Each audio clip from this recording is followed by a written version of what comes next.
Hi అండి, నేను విజయభారతి. ఈ రోజు మీకు బంగాళాదుంపతో అటుకులు ఉప్మా చేసి చూపిస్తానండి. చూడండి ఎలా చేశానో చూడండి.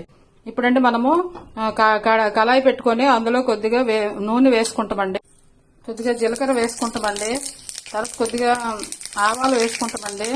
ఇవి వేసాక ఎండుమిర్చి వేసుకుంటామండి, తర్వాత కరివేపాకు కొద్దిగా వేసుకుంటామండి, కొద్దిగా వేరుశనగపప్పు వేసుకుంటామండి. వేరుశనగపప్పు, ఇంకోండి కొంచెం మినపప్పు, కొద్దిగా జీడిపప్పు రుచి కోసం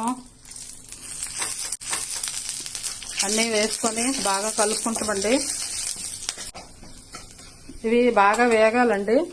వేగాక ఇప్పుడుకోండి బంగాళదుంప తురుముని చిన్నగా తురుముకోవాలండి. వేగంగా వేగిపోతాయండి.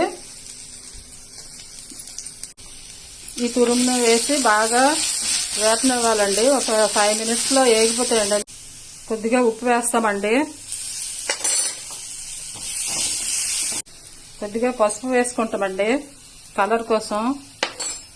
ఇప్పుడు ఇవన్నీ బాగా వేగిపోయాయండి. చూసారు కదా, బంగాళదుంప అన్నీ రెడ్గా బాగా వేగాయి. ఇప్పుడు ఇందులో మనము శుభ్రంగా కడిగి పెట్టుకున్న అటుకుల్ని వేసుకొని ఇందులో వేసుకుంటామండి.